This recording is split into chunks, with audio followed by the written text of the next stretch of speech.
The pitiful, pathetic state of a lot of teaching and coaching that's going on out there. Social media, the internet has meant that everyone can become an expert for the first time in history. The knowledge is out there, the information is out there, but that doesn't mean they can teach and coach.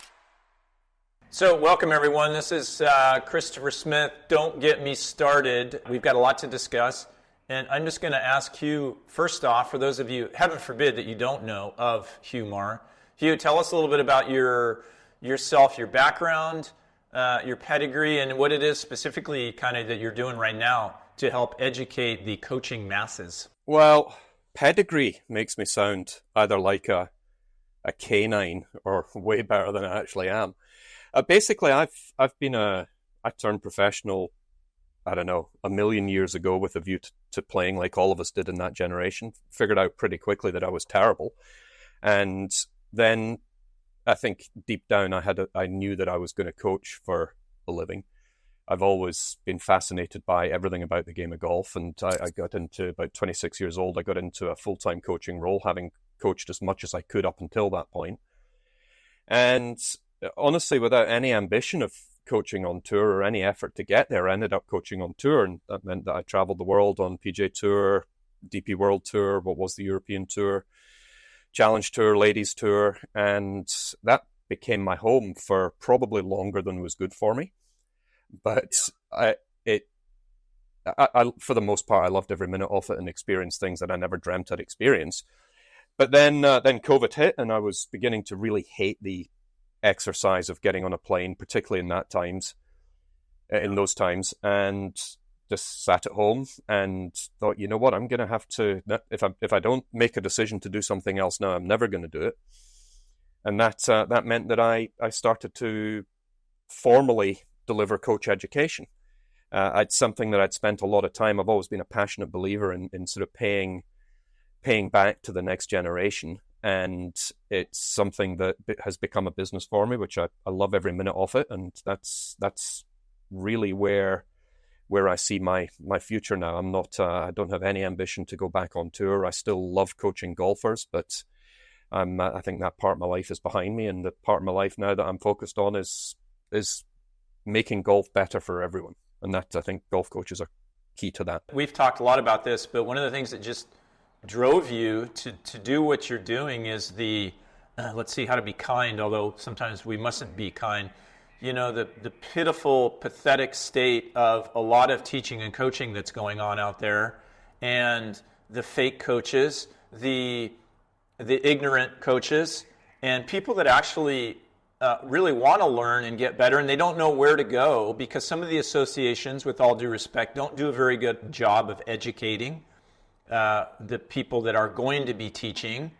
And then everybody and their proverbial dog, now back to pedigree, seems to be an expert on coaching, which doesn't help the industry. So I know that drove you to this education piece. So, I mean, how do you feel about the state of the coaching and teaching union worldwide right now?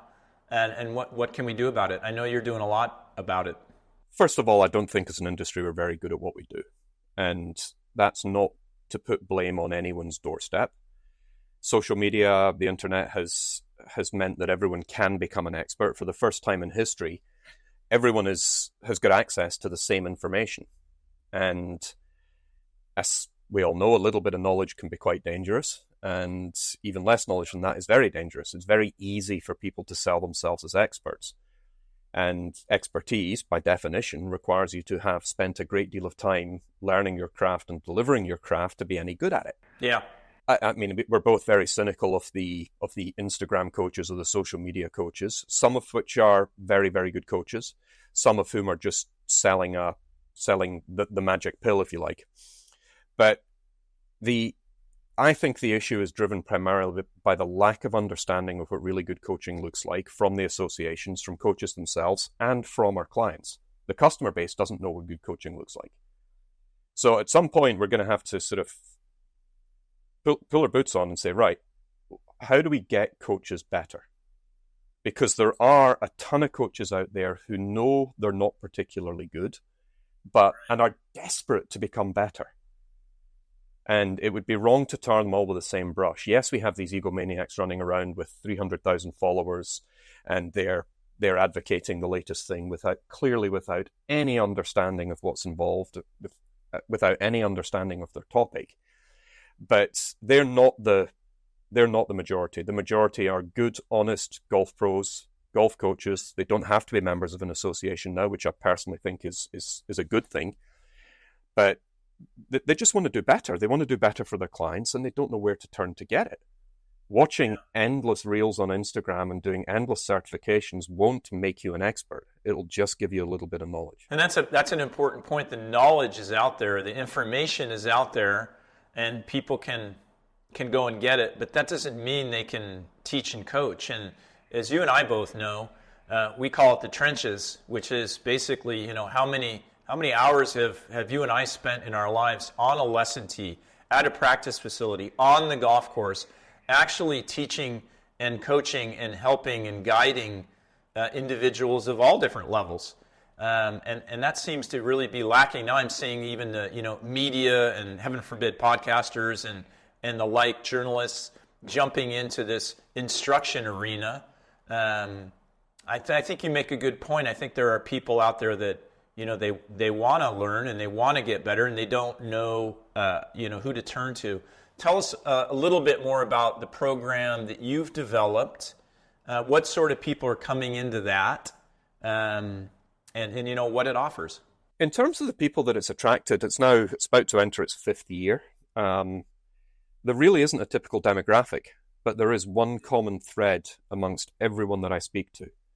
Is that they feel they know so much, but they've got worse at coaching golf. They're aware that they're not doing a great job of coaching golf. And it's not through lack of effort or lack of investment. They've put huge amounts of time and money into trying to gain more knowledge without understanding that knowledge is only part of the solution. So I created the Coach Mastery program with a view to working around each golf coach's experience. So it's a much more practical-based process than it is a theoretical-based process. And I guess if you like, the sort of overarching philosophy is, let's get the very most out of the knowledge you have right now, and then we can start to fill the gaps. Because the challenge with this certification process that people go through now is that they're paying a ton of money for answers to questions they're never going to be asked. And my personal journey, albeit I'm from a different generation, I'm almost as old as you are, but from a different generation where I had to do it all myself. And the only people that I had to base this around was the people I was coaching at the time. So I don't have a solution for Christopher Smith, and I need to find one, otherwise he's going to go and get a lesson from someone else. Yeah. So, and to this day, everything that I learn relative to my craft is driven by the people I coach. It's not driven by some kind of theoretical belief that if I know everything, I'm going to be a great golf coach. Yeah, the knowledge and information has been blown out of proportion as far as how much can that help you with the person in front of you. Absolutely. I'm curious, I know you have a lot, but who have been some of the biggest influences or influencers, with all due respect, in your coaching and teaching career? People that, back in the day when we didn't have all these things, you and I both did this, and it's still so valuable, and you still do it, and I still do it. We would go and contact a well-known or someone, a teacher or a coach who was helping people, heaven forbid, because at the end of the day, that's our job. We would go and take a lesson from them. We would then ask if we could stay and watch them teach the rest of the day, and then potentially even have a little download session afterwards to say, hey, why did you do this with that person? So who are some people that are kind of still with you, maybe spirit guides or individuals that still kind of steer and guide you today? Well, again, it's very much driven by my clients. But in terms of the people that I've spent time with, and I hasten to use the term mentors because I never really thought they were mentors. They were just people that I liked hanging out with and I learned stuff from them. Yeah. In no particular order, Dennis Pugh's been a huge influence of mine. I've been lucky enough to know Dennis for, I think it's certainly 25 years, maybe longer now.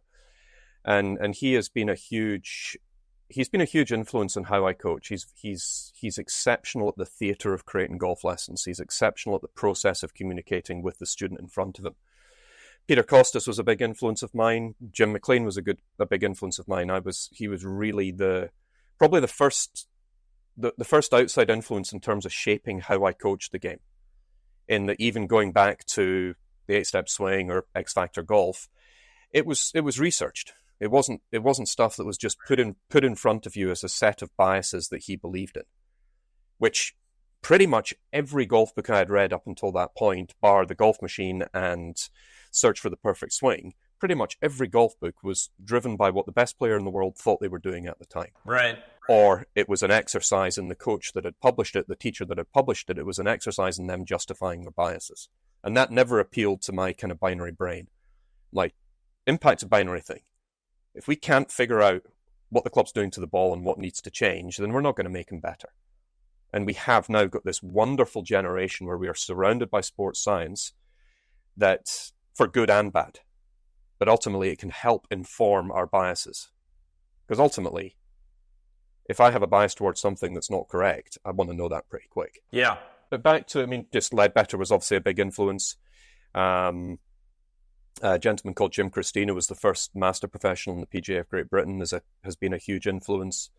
I've been fortunate enough to spend time with guys like Sean Foley, with Jamie Goff, a South African who coaches very successfully on the European Tour.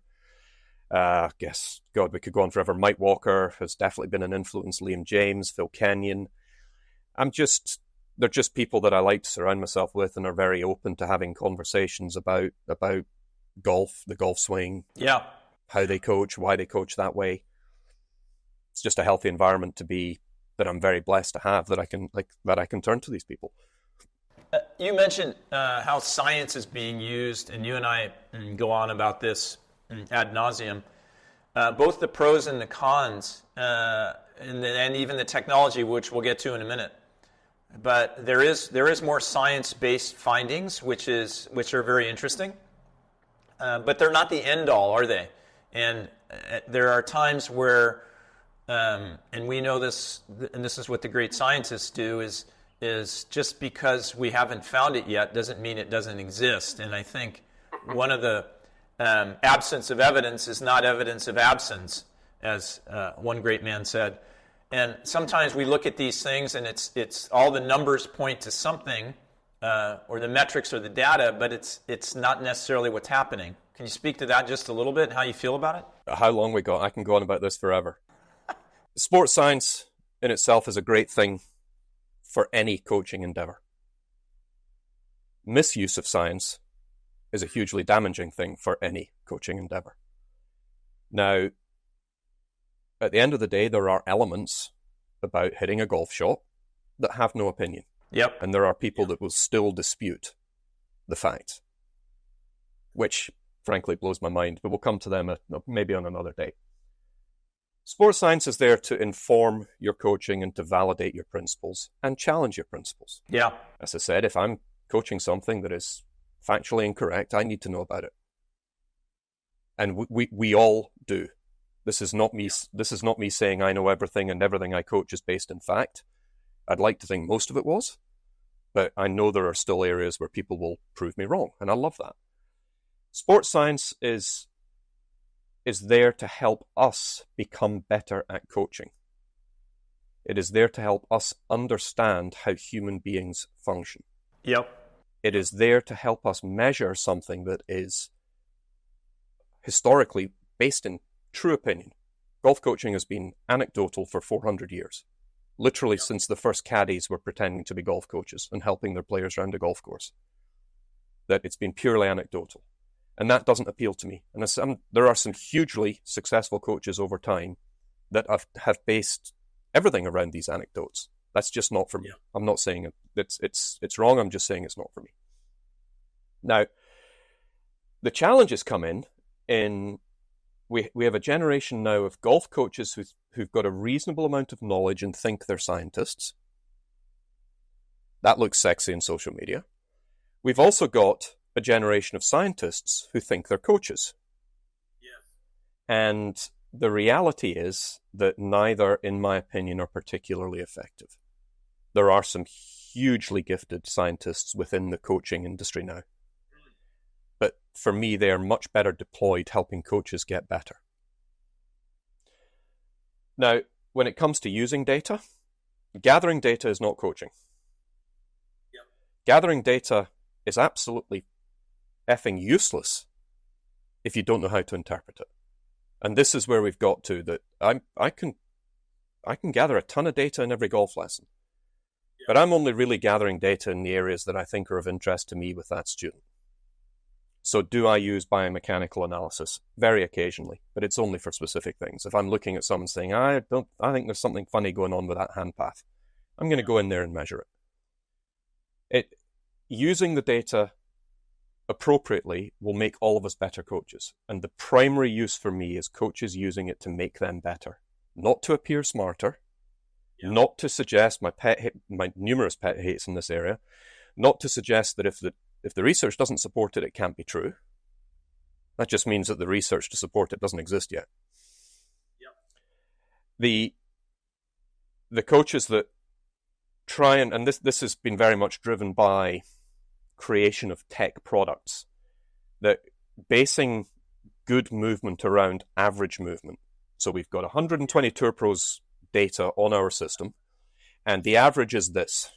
So let's make everyone look like this, which is terrible use of data. We don't need to dig into the data much to figure out that actually, well, you've got David Howell who hit 2.5 degrees down with a 7-iron, and you've got Brooks Koepka hitting 10 degrees down with a 7-iron. Two completely different profiles of player. The average is about 5.5 down, and guess what? That gets published. That's the average. Let's get to 5.5 down. If I gave my club players 5.5 down, they'd instantly use 15 yards carry. And that's me trying to get them to adhere to a model. Whereas if we use it appropriately, you know what? Why don't we use the data to inform our models better? Yeah, 100%. You mentioned like gathering the data, interpreting it, and then what about distributing it? Because as you said, there's so many people that just want to sound smart because they have the data and the information.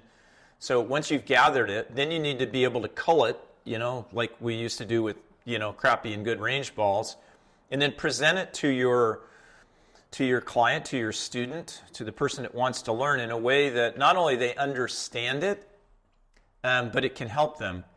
So, and it seems that is missed as well. So maybe it's gathered, it is interpreted, but since everyone, as a colleague of ours likes to say, is a case study of one, how are you going to share the findings with someone to help them? I mean, that's an art, is it not? Art is the product of expertise and delivery. We're not talking about painting a picture here. We're talking about finding the most refined way for us to deliver what we know in our style to each and every student. So this basically what you've described there, there's 3 or 4 ways this can break down. When you're interpreting the data, I refer to that as shaking the tree. So you've got a lovely apple tree, and I'm going to shake the tree until all the loose apples fall down. Now, next thing is disseminating between the good and the bad apples. So the good apples we're going to keep. These are the components of this student's golf swing that are functioning. The bad apples, we're going to separate them. And then we're going to pick through the bad apples to find which one is the really, really rotten one. And then we're going to coach. How we choose to coach it, you can coach lead wrist at top of backswing a million different ways. Yeah. You can ask them to get a bit more flexed. You could ask them to just bow it a little bit more. You could stick a credit card down the back of their glove and say, just don't break the credit card. There are a million different ways we can communicate the message.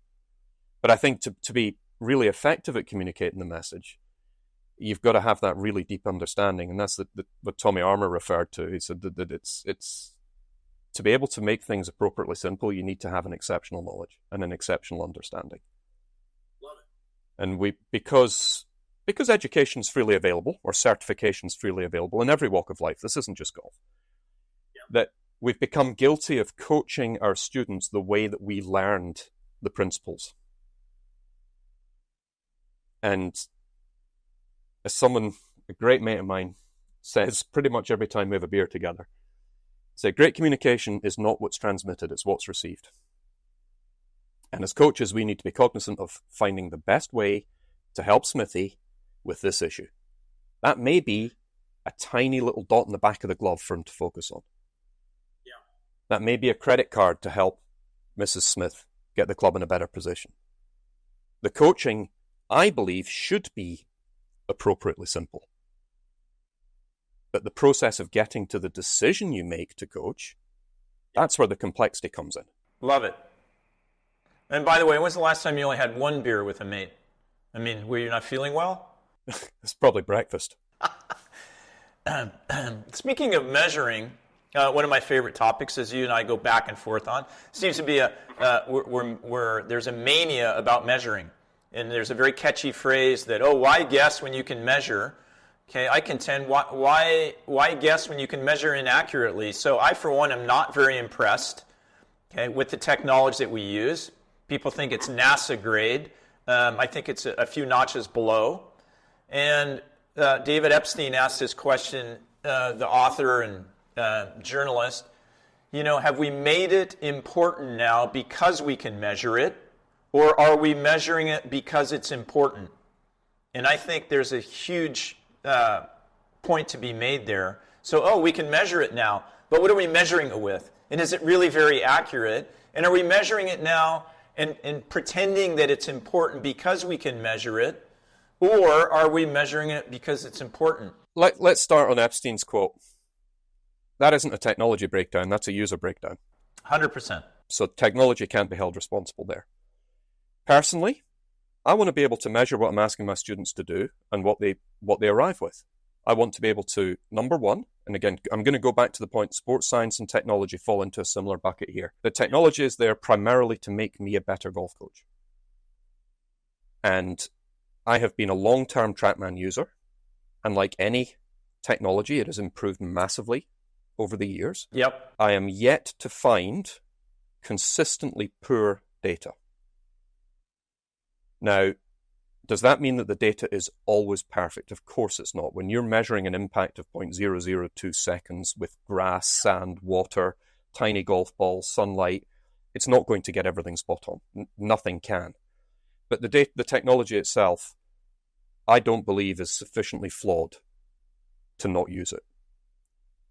Now, given that I've probably seen, it must be hundreds of thousands of shots in the air now, yep, and been able to cross-reference them against TrackMan, I absolutely endorse its accuracy. Now, I know one of the issues that you have with it is that there are a generation of coaches now who become consumed by the technology. All they do is look at the numbers. Yep. Now, the numbers are part of the puzzle. So you're looking at the flight, you're seeing how it bounces, you're hearing the strike, you're hearing the divot, you're seeing the interaction between club ball and ground, you're seeing how the player moves. There are so many ways that we can use technology, but it's never everything. It's always a little bit of something. Right. And I completely get your points about technology potentially being disruptive for golf coaching. But again, it's not the technology that's disruptive. It's how the technology is used. Every piece of technology started off at point A and has evolved and got better through time. TrackMan started off at a very decent point and it gets better and better and better. I can't comment on other launch monitors because I don't use them. Right. I understand how TrackMan works. Again, that's another point that's worth talking about. I understand how TrackMan works. I understand how to interpret the data. Right. Let's be frank, the user interface is very important. The user interface is very user-friendly. I've got it set up the way that I coach. All the numbers are in order. I have every single data point up there. Every shot I see, I'm cross-referencing it against data. Because straight away, if I get rogue data, I can dismiss the shot. Yep. And it has and continues to highlight, wow, that happened. I need to explore that because I've not seen that before. Yeah. But to say it's inaccurate, I'd love to know where the argument that it's inaccurate comes from. Because for it to be inaccurate, there has to be a point of comparison that is deemed accurate. Agree? 100%. Maybe it's lacking precision, if you will. But again, let's think about what we're using this for. We're not flying rockets to outer space. We're tracking golf balls. So to your point, I think you make a very good point. A lot of people acquire the technology. They don't really dive into it. They don't think critically, and you're a phenomenal critical thinker, and most of us are not, about, hey, what's going on here? And to learn more about the actual piece of technology that you are using, what are its tendencies? Does it have some deficiencies? As you said, is there a rogue shot that pops out of it? Most people just buy it, they plug it in, and they fail to train themselves on the piece of technology that they're supposedly using to help other people. Absolutely. The technology has been purchased with a view to it adding theatre and credibility to the golf lesson, where the reality is, and I say this to coaches all over the world every single day, TrackMan is 95%, or the Biomex system, any technology you employ is 95% for you to get better. It's not for the student. On another point on technology, that I will integrate new technology into my coaching occasionally, probably take about 6 months of me looking at the data, gathering data from every student before I actually use it in a session. I'll say to students, say, look, Smithy, I've got a new piece of technology that I'm trialing. Can I just get a couple of bits of data from you? Get the data, shut it down. Love it. So getting to, the technology is not the be-all and end-all. How you use the technology is the be-all and end-all. How you understand it is the be-all and end-all. And learning to ask questions of not just the technology, but also yourself. I have so many coaches who say, well, I've seen this, a heel strike, for example. Heel strike with an iron, and it's evidently a heel strike, and it draws. Like, well, so the instant conclusion is the technology is wrong because it doesn't adhere to this mythical thing we call gear effect, which is supposed to cut from there. Yep. Well, okay, let's just dig beneath the surface a little bit more, shall we? That if we have a heel strike, that's going to close the face. It may be out the heel from a geometric perspective, but we don't know where the center of gravity of that club is. We don't know the release pattern. Does a player turn the face down very quickly, a Marcel seam turn the face down very quickly through impact to get it square? Is that going to produce different gear effect scenario than someone who hits it dead out the toe, or someone who hits it out the heel holding the face open? There's so much more, there's so many more questions that need to be asked before we can say, oh, technology's wrong. Some of the greatest players of all time, arguably, let's go back a bit. Hogan, Snead, and Nelson, all born in 1912. There you go. There's your history for the day. Had no technology. Very little.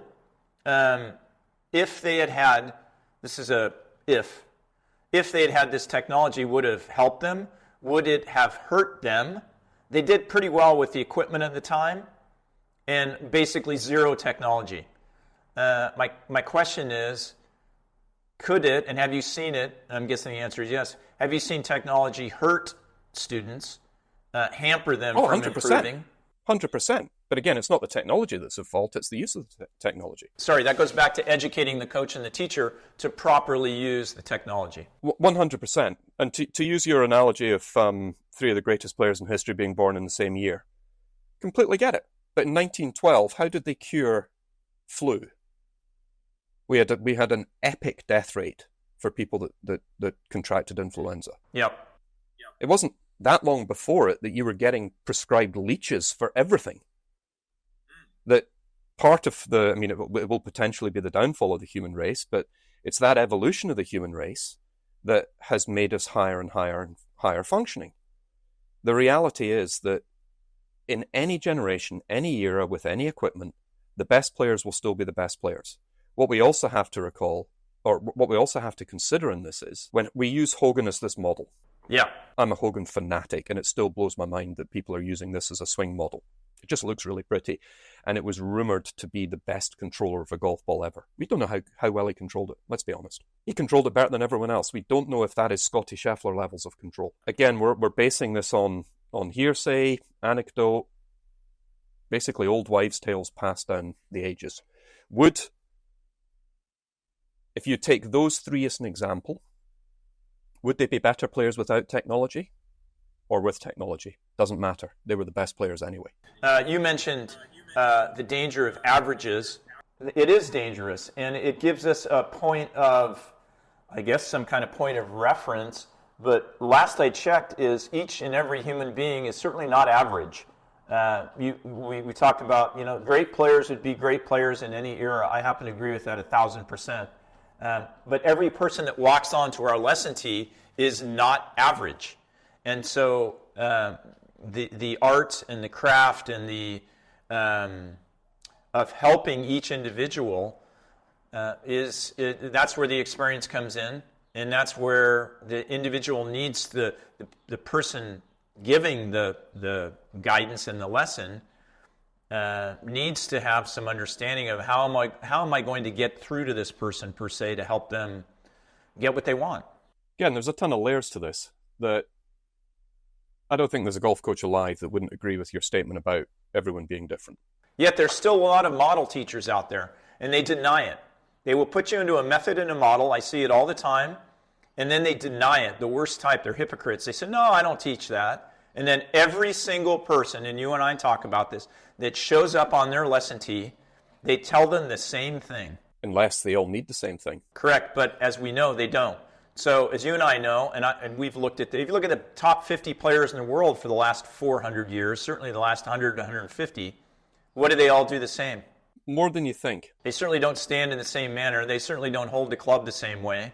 I would agree with you that they all have their lead hand above their trail hand. They all shift, turn, and tilt. Great. So these are all rather broad examples of what they all do the same. But they do many, many things different. And I think that's where...